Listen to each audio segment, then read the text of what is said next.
શ્રી હરિકૃષ્ણ મહારાજની જય, શ્રી લક્ષ્મીનારાયણ દેવની જય, શ્રી નરનારાયણ દેવની જય, શ્રી ગોપીનાથજી મહારાજની જય, શ્રી રાધારમણ દેવની જય, શ્રી મદન મોહનજી મહારાજની જય, શ્રી ધર્મ ભક્તિ વાસુદેવની જય, શ્રી ઘનશ્યામ મહારાજની જય, શ્રી મર્યાદા પુરુષોત્તમ શ્રી રામચંદ્ર ભગવાનની જય, શ્રી બાલકૃષ્ણ લાલની જય, શ્રી વિઘ્ન વિનાયક દેવની જય, શ્રી કષ્ટભંજન દેવની જય, ઉમાપતિ શ્રી મહાદેવની જય.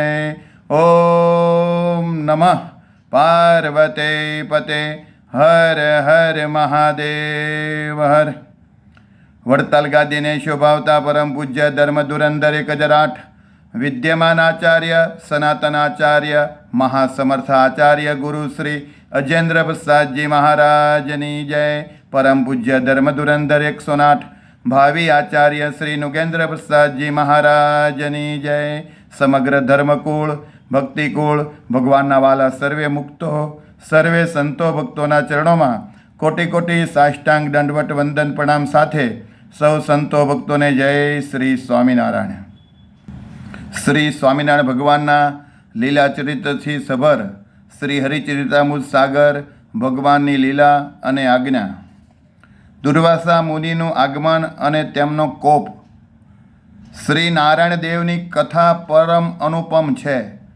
ઉત્તમ રાજાએ દાદા ખાચરે પૂછ્યું કે સર્વે જગતનો ઉદ્ધાર કરનારા રાજાધિરાજ નારાયણ ઋષિએ મુનિઓની આગળ કઈ રીતનો પ્રત્યુત્તર જવાબ આપ્યો. આપ મારા ઉપર કૃપા કરીને તે બધી વાત મને સંભળાવો.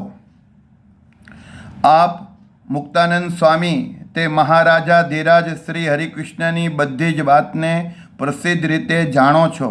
દુનિયામાં આપના સમાન બીજું કોઈ તે વાતને જાણતું નથી. જ્યારે ઉત્તમ રાજાએ આવી પ્રાર્થના કરી ત્યારે મુક્તાનંદ સ્વામીએ તેમને કહેવા લાગ્યા કે મહાચતુર અને કુશળ એવા નારાયણ ઋષિ બદ્રિકાશ્રમમાં પ્રસન્ન મુખે અમૃતમય વચનોથી ઋષિઓને વાત કરતા હતા. તે સમયે લોકોને સુખ આપનારા એવા ભગવાન શ્રી અક્ષરાધિપતિએ લોકોના દુઃખોનો નાશ કરવાની મનમાં ઈચ્છા કરી અને મુનિઓના શિરતા જ શ્રીહરિએ સર્વે અધર્મ સર્ગનો નાશ કરવાનો પણ હૃદયમાં વિચાર કર્યો. પછી અક્ષરાધિપતિ પરમ કૃપાળુ શ્રી હરિ શ્રી નારાયણ ઋષિના દ્વારા બધા જ ઋષિઓ આગળ બોલ્યા કે હવે તત્કાળ અધર્મનો નાશ કરવો છે, સંતજનોને સુખી કરવા છે અને તમારી બધાની પીડા ટાળવી છે. એમ નરવીર દ્વારા શ્રીહરિ બોલ્યા ત્યારે સર્વે મુનિઓ સુખેથી આસન ઉપર બેઠા હતા. તે સમયે મૂર્તિ અને ધર્મ જે શ્રી નરનારાયણ ભગવાનના માતા પિતા છે તે બંને પોતાના સ્થાનથી ત્યાં આવ્યા. તેમને દેખીને શ્રી નારાયણ ભગવાન અને બધા ઋષિઓ ઉઠીને તેમની સામે ગયા, દંડવટ પ્રણામ કર્યા. પ્રવીણ મુનિવરોએ તેમની સ્તુતિ કરી. જ્યારે ધર્મને મૂર્તિને જોયા ત્યારે શ્રી નરવીર નારાયણ પ્રસન્ન થયા. ધર્મનું શરીર શુદ્ધ સત્વમય અને શ્વેત હતું.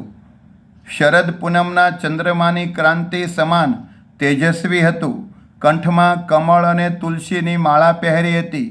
મસ્તક ઉપર વિશાળ પીળી જટા મુંગટના સમાન શોભતી હતી. તાજા કમળના જેવા સુખદ અને શાંતિમય લાલ નેત્ર હતા. શરીર ઉપર સુંદર શ્વેત વસ્ત્ર શોભતા હતા.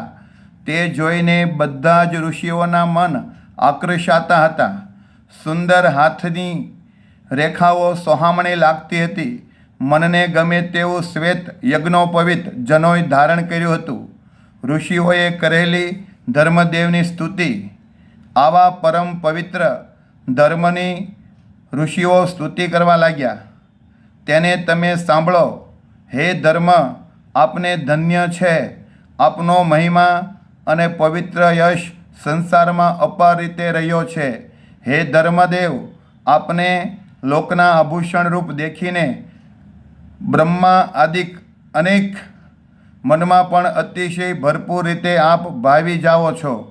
મનુ, કશ્યપ આદિક અનંત ઋષિઓ અને ઇન્દ્રાદિક અપાર દેવગણ પ્રેમથી આપને હાથ જોડીને વારંવાર વંદન કરે છે.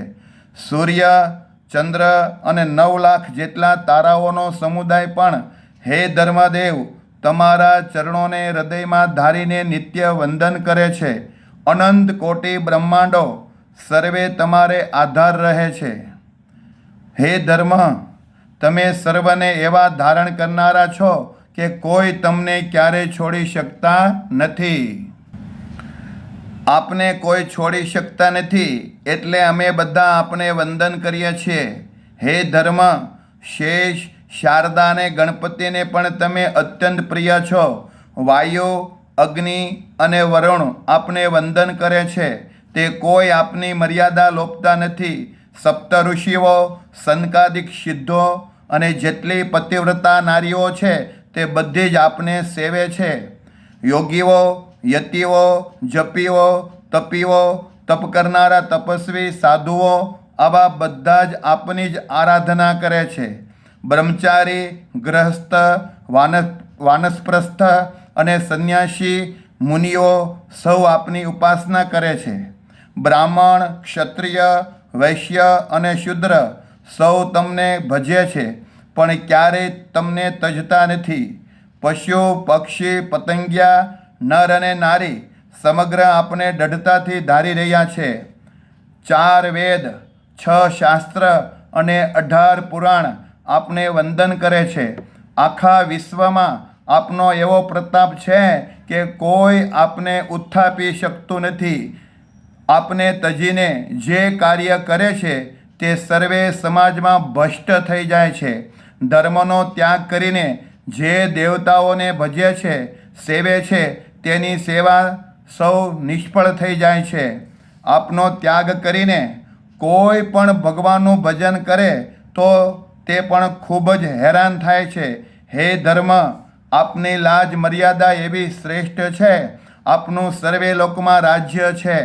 જે ભગવાન શ્રી હરિને રાજી કરવા ચાહે છે તે સૌ આ જગતમાં તમને વંદન કરે છે. આ લોકમાં કે પરલોકમાં આપના શરણ સિવાય ક્યાંય સુખ નથી. લોકો જે કાંઈ પણ સુખને ચાહે છે તે જો આપ ધર્મને તજી દે છે તો તે સુખને પામતા નથી. ધર્મ સહિત જે ભક્તિ કરે છે એ જ સુખી થાય છે. બાકી કોઈને સુખ શાંતિ મળતી નથી. આપનો મહિમા કેટલો કહીએ. હે ધર્મ, આપ અમારું સર્વસ્વ છો. નિપુણ ઋષિ મુનિઓએ આ રીતે ધર્મદેવની પ્રશંસા કહેતા વખાણ કર્યા, સ્તુતિ કરી. પછી તેઓ આસન ઉપર બેઠા અને ચિત્તની વૃત્તિને એકાગ્ર કરીને શ્રી નારાયણ ઋષિના સન્મુખ સામે જોઈને રહ્યા છે. મૂર્તિ અને ધર્મ પણ તે રીતે જ પોતાના ચિત્તની વૃત્તિને પ્રભુના ચરણોમાં પરોવી દીધી છે. પછી શ્રી નારાયણ ઋષિ ધર્મને ઉદ્દેશીને સુખરૂપ અમૃતમય વચન કહેવા લાગ્યા. હે મારા માતા પિતા, મૂર્તિ દેવી અને ધર્મદેવ, આપ બંને અહીં પધાર્યા તેથી બહુ સારું થયું. આપ ભલે પધાર્યા. આપના સુખકારી આગમનથી આ આશ્રમ પાવન થયો છે. હવે હું એ ઋષિઓને કહેલી વાત તમને કહું છું. સુખ પ્રદાતા આપ ધર્મદેવ તે વાત સાંભળો. પછી કમળના સમાન નેત્રવાળા અને બોલવામાં કુશળ એવા શ્રી નારાયણ ઋષિ અમૃત રસ ભર્યા શબ્દ ધીરે રહીને કહેવા લાગ્યા. અમારા અંતરમાં અતિશય આનંદ છે, પરંતુ તે સંપૂર્ણપણે પ્રગટ થવા માટે ઈચ્છતો નથી. કેમ કે જે આ દયાળુ મુનિઓ સ્વર્ગલોક, મૃત્યુલોક અને પાતાળલોકમાં ફરીને અહીં આવ્યા છે, તેઓ કહે છે કે અત્યારે ભરતખંડની બધી જ પ્રજા પાપમય ક્રિયાઓને કરી રહી છે. આ રીતે ભરતખંડની જે વાત સાક્ષાત સાંભળી હતી તે બધી જ વાત પ્રભુ ધર્મને કહેવા લાગ્યા. હે પિતાશ્રી ધર્મદેવ, આ બધા ધીર મુનિવર્યો ભારતમાંથી આવ્યા છે. તેમણે હમણાં જ મને જે વાત કહી તે હું તમને અત્યારે કહી સંભળાવું છું. ભારતની જેટલી પ્રજા છે તે બધી જ અત્યારે અતિ દુઃખી થઈ રહી છે. બધા જ લોકો અધર્મમાં ચાલે છે. ક્યાંય વર્ણાશ્રમનો ધર્મ રહ્યો નથી. રાજા અને પ્રજા સત્યનો માર્ગ છોડીને નિજ સ્વાર્થ માટે અનીતિ કરે છે. ત્યાગીઓ અને ગ્રસ્તો પોતાના ધર્મને છોડી દઈને મહાપાપમય કર્મ કરે છે. અપરંપાર નરનારીઓ પોતાના જ ગોત્રમાં વ્યભિચાર કરે છે. સૌની બુદ્ધિ અત્યારે અધર્મમાં ખૂતી ગઈ છે. હવે તમારા અને અમારા સિવાય તે અધર્મ ટાળ્યો ટળે તેમ નથી. જ્યારે ભગવાન નારાયણ ઋષિ બધી જ વાત કહેતા હતા ત્યારે ધર્મ તે વાતને ચિત્ત દઈને સાંભળતા હતા અને વાત સાંભળવામાં આંખ કાન અને વેણમાં એક ચિત્ત થઈ ગયા હતા. સર્વે વૃત્તિઓ પ્રભુમાં પ્રોવી દીધી હતી. તે સમયે પ્રભુની ઈચ્છાથી કૈલાસથી દુર્વાસા મુનિ ત્યાં આવ્યા, પણ તેમને કોઈએ દેખ્યા નહીં. ઘડીભર તેઓ ત્યાં ઊભા રહ્યા. કોઈએ તેમનો આદર સત્કાર કર્યો નહીં. આથી તેમના હૃદયમાં એકદમ ક્રોધ વ્યાપી ગયો. પછી બકૃતિ ચડાવીને બોલ્યા. કોઈ મુનિએ તેમનું સન્માન ન કર્યું. તેથી દુર્વાસા ઘણા દુઃખી થયા. પછી પોતાનું અપમાન માનીને તેઓ મનમાં વિચારવા લાગ્યા, આ લોકોએ અહંકાર કરીને મને તુચ્છ કાર્યો છે, તો તેના બદલામાં હવે હું એવું કરું કે આ બધા જ તત્કાળ જ દુઃખી થઈ જાય. પછી ઋષિરાજ દુર્વાસાએ તેને અનીતિ ગણીને તેમના ઉપર અતિશય ક્રોધ કર્યો. આ સહુની દુર્બુદ્ધિ કે કુબુદ્ધિનો હું આજ જ નાશ કરું. કેમ જે દુર્વાસા રુદ્રનો અંશ છે, દીર્ઘ ક્રોધવાળા છે. તેથી તેમનું શરીર ક્રોધથી થરથર ધ્રુજવા લાગ્યું અને ચહેરો એટલો વિરૂપ થઈ ગયો કે તે વાત કહી શકાતી નથી. શરીર તમાલપત્ર જેવું શ્યામ હતું. મન રોષ ભર્યું હતું. તેમને ક્રોધ તો સદાકાળ રહેતો જ હતો. ક્ષમા તો બિલકુલ નહીં. ક્રોધથી એટલા શુદ્ધ હતા કે માનો મૂર્તિમાન કાળ હોય ને શું. અંબરીશ રાજા ઉપર ક્રોધ કર્યો હતો. ઇન્દ્રને પણ શાપ દીધો હતો. તે રીતે જ બધા જ મુનિઓને સંતાપવાનું મનમાં ધારી લીધું હતું. બધા જ ઋષિ મુનિઓનું વૃત્તાંત સાંભળીને ઉત્તમ રાજાને દાદા ખાચરને મનમાં આનંદ થયો. પણ તે પછી દુર્વાસા આવ્યા એટલે તે પ્રસંગે શું થયું એમ તેઓ પૂછવા લાગ્યા. દુર્વાસાનું અપમાન થયું પછી તેમણે શું કર્યું? હે મુનિ, તે બધી વાત મને વિસ્તારથી કહો, કારણ કે તે સાંભળવાથી જ મને ચેન પડશે.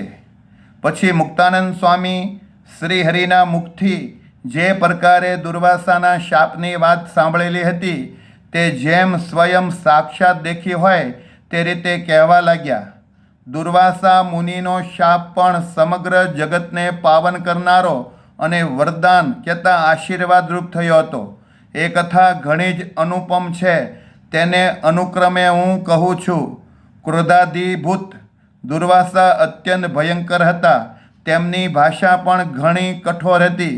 હે રાજા, હવે તે વાતને હું કહું છું, તમે ચિત્ત દઈને સાંભળો. ક્રોધથી દુર્વાસાની આંખો લાલ લાલ થઈ ગઈ હતી.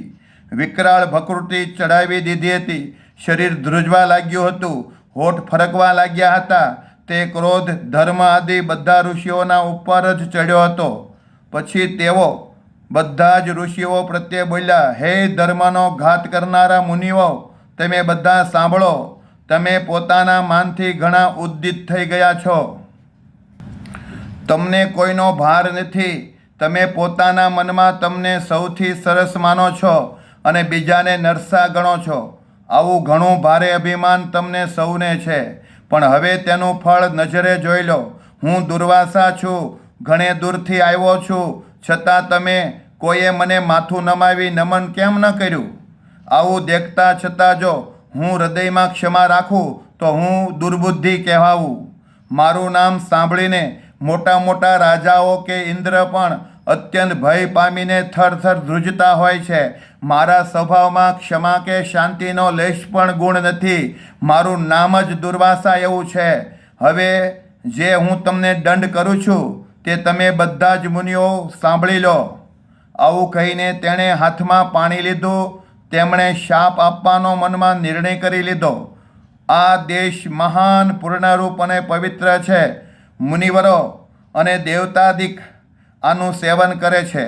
માટે બધા જ મુનિઓનું અહીંથી તત્કાળ પતન થાય. વર્તમાન સમયમાં જ બધા મૃત્યુલોકમાં મનુષ્યના શરીરને પામો. તેથી ફરીને પછી કોઈ બ્રાહ્મણ કે સંતનું અપમાન કરે નહીં. મારા સમાન કોઈ સમર્થ નથી. હું આ અજ્ઞાનથી નથી બોલતો. હું ખરેખર સત્ય કહું છું. બ્રાહ્મણ કે સંતનું કોઈ અપમાન કરશે તો તેની દશા આવી જ થશે. એમ હું સૌને કહું છું તેમ સૌ જાણજો. જેને કોઈ પણ બાબતનું કાંઈ માન આવે છે તેને ક્યારેય કશું ભાન રહેતું નથી. કારણ કે માન અને મદ આવા મહા અસુર છે. માન અને મદ ઘણા અસાધ્ય રોગ છે. તે મોટા મોટાના પણ મોત કરે છે. તે અસાધ્ય રોગને શાપ જ તરત સાધ્ય કરે છે. તેના સિવાય બીજો કોઈ ઉપાય જ નથી. એટલા માટે જ તમે સૌ ભારતમાં મનુષ્ય જન્મને પામો ત્યાં અધર્મ અને કળયુગના દોષોથી ભરેલા અપાર લોકો દ્વારા ખૂબ જ દુઃખ પામો. તેથી ફરીવાર ક્યારેય આવું માન કે મદ કોઈ ન રાખો. અત્યારે ભરતખંડમાં મોટા મોટા બધા જ અસુરો જન્મ્યા છે. તેનો ગણતા પાર આવે તેમ નથી. જન્મ લઈને તમે તેની સાથે રહો. તેઓ જ તમારો મદ અને માન ઉતારશે. દુર્વાસાએ આવો શાપ દઈ દીધો અને પછી પોતે મૌન થઈ ગયા. શ્રી નારાયણે અને ધૈર્યશાળી ધર્મે દુર્વાસાને જોઈને દુઃખી થયા. ઉદ્ધવજી અને સમગ્ર ઋષિઓ ભય પામ્યા. આસન ઉપરથી તત્કાળ ઉઠી ગયા અને સૌએ દુર્વાસાના ચરણોમાં મસ્તક ઝુકાવી નમ્રતાથી પ્રણામ કર્યા. તેમનો આદર કરીને ઘણો વિનય કર્યો. તેમને શાંત કરવા માટે દીન થઈ ગયા. અનેક રીતે વિનય કરવા છતાં દુર્વાસાએ એક રત્તીભાર પણ રોષ છોડ્યો નહીં. પછી નિષ્પાપ ધર્મદેવે દુર્વાસાને કહ્યું, વગર અપરાધે આપે શાપ કેમ દીધો? હે ઋષિવર્ય, જેનો વાંક હોય તેને દંડ આપો તો અમને કાંઈ વાંધો નથી. નિર્દોષ વ્યક્તિને જે શાપ આપવામાં આવે છે તે તો તુરંત તેમને સામેથી લાગે છે. જેને હૃદયમાં ક્રોધ વ્યાપે છે તેને પોતાનો દોષ સૂઝતો જ નથી. પોતાનો વાંક દેખાતો જ નથી. માનથી તત્કાળ ક્રોધ ઉપજે છે. જેનામાં માન આવે તેને ક્રોધ ઉપજે છે અને ક્રોધથી અબુદ્ધ બાળકની જેમ બોલવા લાગે છે. દારૂડિયો અને ગાંડો માણસ જે બોલે છે તેને બુદ્ધિમાન લોકો કાંઈ ગણતા નથી. આપ તો ઘણા બુદ્ધિમાન છો, ભગવાનને અતિ વાલા છો અને સૌને સુખકારી છો. સ્વયં શ્રીહરિ આપના મુખે બોલ્યા છે કે યથાર્થ હરિની ઈચ્છાથી જ આપે શાપ દીધો છે. અમે તત્પર થઈને ભગવાન નારાયણના મુખથી મહત્વપૂર્ણ વાત સાંભળતા હતા. સૌની મનોવૃત્તિ શ્રીહરિમાં પરોવાયેલી હતી. આપ આવ્યા તે કોઈએ દેખ્યું નથી. હે મુનિરાજ, આપ એવા જ સમયમાં આવ્યા કે કોઈએ તમને દેખ્યા જ નહીં અને તેથી જ કોઈએ આપને આવકાર આપ્યો નથી. તો અમારા તે અપરાધને આપ અવશ્ય અત્યારે ક્ષમા આપો. આપ મહાન છો. પોતાની મહત્તાને આપ ધારણ કરો છો. તમારી મહત્તા આપ ધારણ કરો. ઋષિવર્ય, બ્રાહ્મણનું હૃદય તો માખણના જેવું કોમળ કહેવાય છે. આપ દયાળુ છો, માટે હવે દયા કરો અને આપના શાપનું નિવારણ આપ જ કરો. ધર્મ શુદ્ધ અને અપાર નિષ્પાપ હતા. તેમણે પ્રેમથી આવી પ્રાર્થના કરી. ત્યાર પછી દુર્વાસા બોલ્યા, મારો ક્રોધ ક્ષણમાં ઉતરી જાય એવો નથી. હે ધર્મ, હું શાપ આપીને તેનું નિવારણ કરું એવું મારું હૃદય નથી. છતાં તમે ભક્તિમાન છો અને ચોક્કસ અત્યંત નમ્રતાએ યુક્ત છો. તમને દયાળુ દેખ્યા ત્યારે હવે મને થોડી દયા આવી છે. માટે હવે જે હું કહું છું તે તમે અને બીજા બધા મુનિઓ સાંભળો. તમે મારું વચન મનમાં ધારો અને પૂર્વ દેશમાં જાઓ. ત્યાં ઉચ્ચ બ્રાહ્મણના કુળમાં મનુષ્યનો અવતાર ધારણ કરો. ધર્મ અને મૂર્તિ તમે બંને દંપતી પતિ પત્ની થશો અને જે આ બદ્રીપતિ નારાયણ છે તે તમારા પુત્ર થશે. તે નારાયણ મુનિ મારા શાપથી તમને મુક્ત કરશે અને તમને સુખી કરશે. એ નારાયણ મુનિ આપણા સુરત રામપુરા મંદિરમાં પ્રગટ બિરાજમાન છે. આમાં કોઈ સંશય નથી. મારા આ વચન નિશ્ચિત છે. તે પછી તમે ધર્મ અને મૂર્તિ બંને દિવ્ય ગતિને પામશો. વળી સર્વે ઋષિઓ અને ઉદ્ધવ પણ ફરીને દિવ્ય ગતિને પામશે. શ્રીહરિની ઈચ્છાથી તમે જ્યાં જ્યાં દેહ ધારશો ત્યાં ત્યાં કરુણારસ લાવી શ્રીહરિ આવીને તમને મળશે. તમે અક્ષરાધિપતિ શ્રી પુરુષોત્તમ નારાયણના સખા થશો, એમાં કોઈ સંશય નથી. પછી તુરંત મારા શાપથી તમે મુક્ત થશો. તત્ક્ષણ દિવ્ય ગતિ પામીને શ્રીહરિના અક્ષરધામને પામશો. મારું આ વચન ચોક્કસ છે. આટલું કહીને દુર્વાસા ઋષિ કૈલાસ તરફ એકલા જ ચાલ્યા ગયા. બધા જ ઋષિવર્યો તે જાણ્યું કે આ શાપ શ્રીહરિની ઈચ્છાથી થયો છે, એટલે તેને હિતકારી માનીને મસ્તકે ચડાવ્યો. કશો સંશય રહ્યો નથી. મનમાં કાંઈ શંકા રાખી નહીં. બધા જ મુનિવર્યો શ્રીહરિની ઈચ્છાને પૂર્ણ કરવા માટે મનમાં રાજી થયા. તેમાં સૌ પહેલાં ઉદ્ધવે શ્રીહરિના ચરણે મસ્તક મૂકીને તે વચન સ્વીકારી લીધું. ઉત્તમ રાજા દરબાર ખાચરે ઉપરની કથા સાંભળી, તેથી તેને અપાર આનંદ થયો. દાદા ખાચર પછી તેઓ બંને હાથ જોડીને અમૃતમય સાર વચન બોલ્યા. હે મહા ઉદાર મુક્તાનંદ સ્વામી, મૂર્તિ દેવી અને ધર્મદેવે મનુષ્ય દેહ ક્યાં ધારણ કર્યો અને ઉદ્ધવે પણ ક્યાં દેહ ધારણ કર્યો તે મને કહો. ઉત્તમ રાજાની દાદા ખાચરની શ્રદ્ધા જોઈને મુક્તાનંદ સ્વામી પ્રસન્ન થયા. હૃદયમાં શ્રીહરિનું ધ્યાન કરીને પછી પ્રેમથી તે કથા કહેવા લાગ્યા. ભગવાનનો વિયોગ થશે આવા સંજોગોને જોઈને બધા જ મુનિઓ શોક કરવા લાગ્યા. અરે, હવે ફરી ભગવાનનો જોગ ક્યારે થશે? આવો વિચાર આવતા સૌની આંખોમાંથી આંસુ ઝરવા લાગ્યા. હે રાજા, તે સમયે બધા જ મુનિઓ જે પરસ્પર બોલતા હતા તે બધું હું તમને કહું છું. અરે, હવે ભગવાનના મુખકમળના વચન ક્યારે સાંભળવા મળશે? મુખકમળને દેખ્યા વિના ચેન નહીં પડે, ગમશે નહીં. આપણને શ્રીહરિ બાથમાં લઈને ક્યારે ભેટશે? આપણને બોલાવીને છાતી ઉપર ચરણારવિંદ ક્યારે ધારશે? ફળ, કંદ અને મૂળ ક્યારે જમાડશે? આવો અમૂલ્ય સમય ક્યારે મળશે? આવું બોલતા અને ભગવાનનો વિયોગ સંભાળતા સૌની આંખોમાંથી અશ્રુજળ આંસુડા વહેવા લાગ્યા. હરિનો વિયોગ જોઈને મુનિઓના હૃદયમાં અપાર સંતાપ વારંવાર વ્યાપવા લાગ્યો. તે બધું જ જોઈને ભગવાને હસ્તે મુખે સૌને બોલાવ્યા, બાથમાં લઈને ભેટ્યા અને તેમનો સંતાપ ટાળ્યો. મુનિઓએ ભગવાનની મૂર્તિને પોતાના અંતરમાં ધારીને અવિચળ રીતે ઠેરાવી દીધી. તેથી તેમને હૃદયમાં ઘણો જ આનંદ થયો અને વિયોગનું દુઃખ વિસારી દીધું. પછી દુઃખને હરનારા શ્રી નારાયણ ઋષિ પોતાના મુખથી વચન બોલ્યા. તેથી સૌને ખૂબ જ સુખ થયું અને ચેતના આવી. કોઈએ લેશ માત્ર પણ શોક કરવો નહીં. મારી ઈચ્છાથી જ આ બધું થયું છે. હે, હું ભૂમિ ઉપર અવતરીને વિચરણ કરીશ અને તમારી સૌની સાથે અનુસરીને રહીશ. તમારા વિના હું એક પણ પળ રહીશ નહીં. જેમ તમે કહેશો તેમ હું કરીશ. તમે આવીને જ્યારે મને ભારત દેશના સમાચાર આપ્યા ત્યારે મેં તેવો સંકલ્પ કર્યો હતો. મારી ઈચ્છાથી જ દુર્વાસા આવ્યા હતા.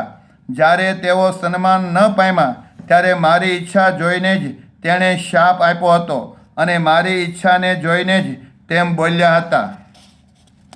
નારાયણે કહેલો સંતોને નિજ સ્વરૂપનો મહિમા. જે જે કાર્ય થાય છે તે કોઈ નિમિત્ત વિના થતું નથી. જ્યારે કોઈ નિમિત્તથી કામ થાય છે ત્યારે જ તે શોભે છે. જ્યારે જ્યારે મેં અવતાર લીધા છે ત્યારે ત્યારે કોઈ નિમિત્ત લીધું જ હતું. હે મારા પરમ પ્રિય મુનિવરો, તેમજ આ સમયે પણ તે નિમિત્ત સમજી લો. તેમાં કોઈ પણ જાતનો કુતર્ક કરવો નહીં, શંકા કરવી નહીં. મારાથી વધારે કોઈ પણ સમર્થ નથી. હું એક જ છું, છતાં બધા જ બ્રહ્માંડોમાં મારી મૂર્તિઓ રહી છે. મારી યોગ કળાઓ અનંત છે. તેને શેષ, શારદા, નારદ, સુખદેવજી અને ભવ અને બ્રહ્મા સુધી કોઈ પણ જાણી શકતા નથી. મુક્તો અને અક્ષર પર્યંત કોઈ મારી યોગ કળાને જાણતા નથી. જેની જેવી બુદ્ધિ હોય તે પ્રમાણે તે મને સમજે છે, પણ હું જેવો છું તેવો મને કોઈ યથાર્થ રીતે ઓળખતું જ નથી. હું અપાર, અકળ અને અતકર્ય છું.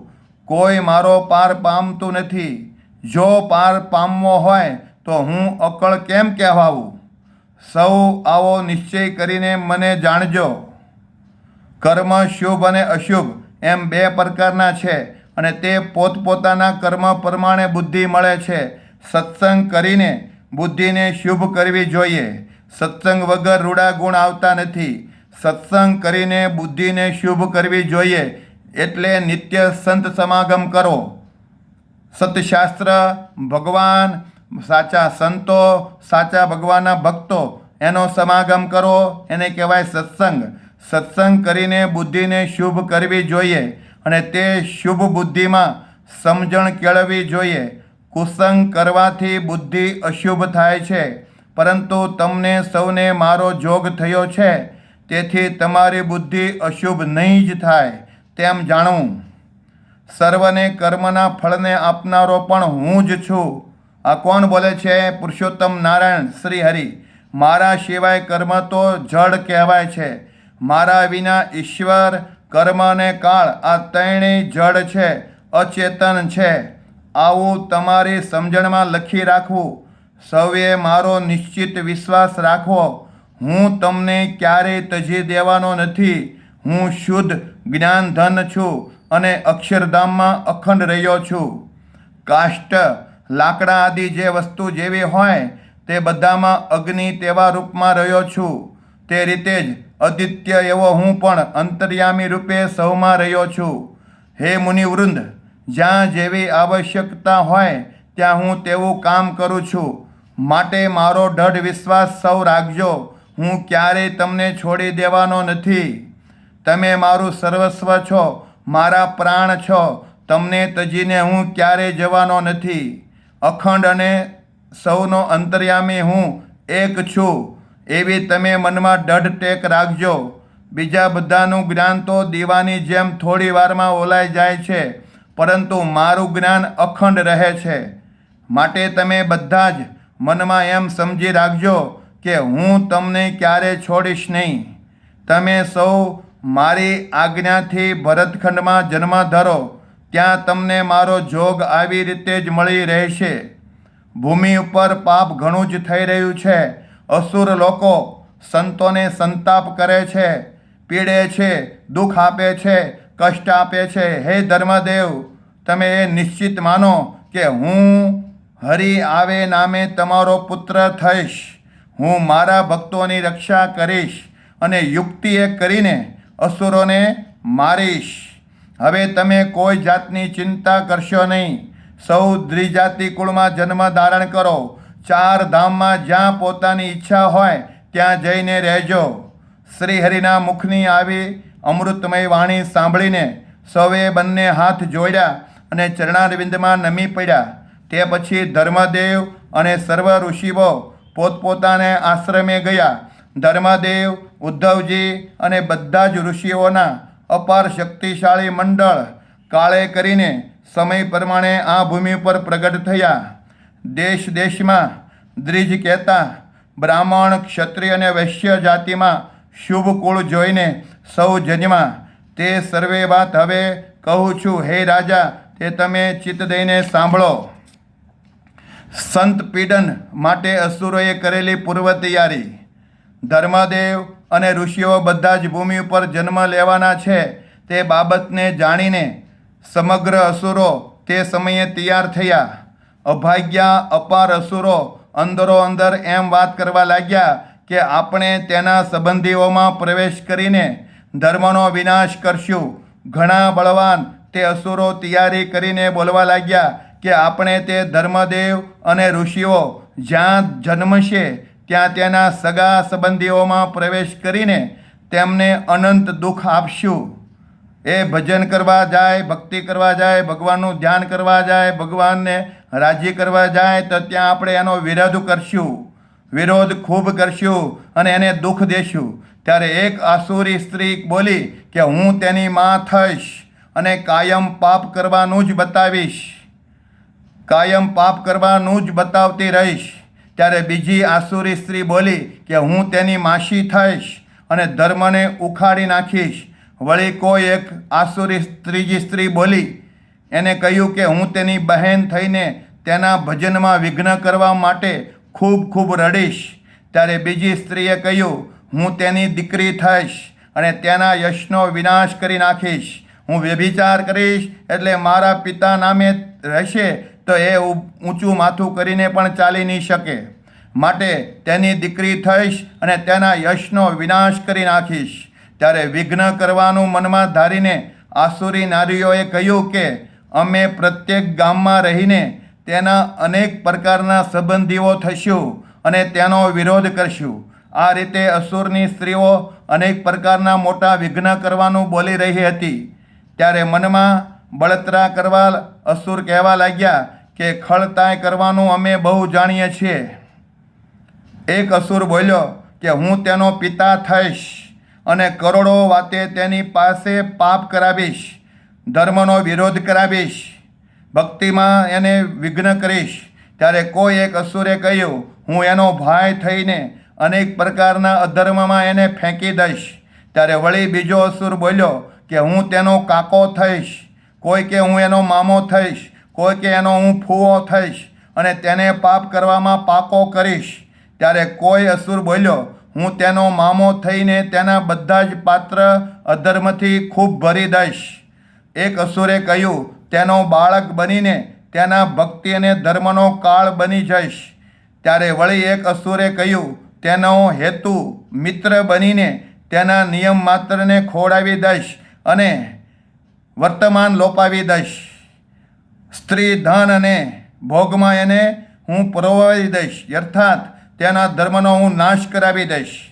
ત્યારે બીજો અસુરે કહ્યું હું તેના સખા બનીને મિત્ર બનીને ભગવત ભક્તોમાં પરસ્પર કલેશ કંકાસ કરાવીશ, ડખા કરાવીશ. ત્યારે એક અસુરે કહ્યું તેનો સગો થઈને કલ્યાણના માર્ગમાં ડગો કરીશ.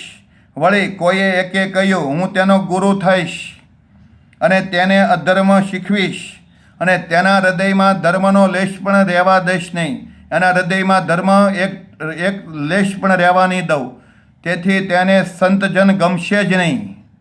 ત્યારે અવિદ્યાએ કહ્યું કે હું તેની પત્ની થઈને ઘરમાં જ રહીશ. તે કરોડો ઉપાય કરશે છતાં હું તેને ઘર બહાર જવા નહીં દઉં, મારા કબજામાં રાખીશ, મારા કબજાથી ક્યાંય બહાર નીકળવા નહીં દઉં. એકે કહ્યું હું નાના નાના બાળકના રૂપમાં થઈશ, સંબંધના ભાવથી મારામાં તેનું ચિત્ત પરોવાઈ જશે, જેથી કરીને મંદિરે નહીં જઈ શકે અને ધર્મ કાર્ય પણ નહીં કરી શકે, કોઈ શુભ કાર્ય કરવા નહીં દઉં. છોકરા કે છોકરીના રૂપમાં થઈને મુખથી કાલી કાલી મીઠી મીઠી વાણી બોલીશ અને પછી અવિદ્યારૂપ માયામાં દબાવીને તેના અંતર સત્વને હું નીચોવી નાખીશ. આ પ્રમાણે બધા જ મળીને જીવના ભૂંડા હાલ કરશું. ખબરદાર રહીને હવે જોર કરશું અને ધર્મની ધજાને તોડી નાખશું. આ રીતે અધર્મ અને અવિદ્યાના પરિવારે પરસ્પર હળી મળીને પ્રયાણ કર્યું. કળિયુગનો રાજ્યકાળ હોવાથી તેણે પોતાનું બધું જ પડતું બળ માન્યું. કળિયુગ છે એટલે આપણું બળ ચાલશે. શ્રી કૃષ્ણ અવતારના જેટલા શત્રુઓ હતા તે બધા એકઠા થયા. પછી કળીકાળમાં ચારે ધામોમાં જોઈ વિચારીને જન્મ લેવાનું નક્કી કર્યું, ધાર્યું. કેટલાક યોગી થયા, કેટલાક ભોગી થયા અને કેટલાક તો રાજાઓ થયા. તેમજ સ્થાન પર કોઈ અનંત પ્રકારના મતવાદી ધર્મગુરુઓ થયા. ઉપરના વ્યવહારથી મોટા શાહુકાર થયા, પણ અંદર તો અપાર કપટ ભર્યું હતું, દંભ હતો. પરધન અને પરસ્ત્રીનું અપહરણ કરવા માટે બીજાઓ ઉપર ખોટા ઉપકાર કરવા લાગ્યા.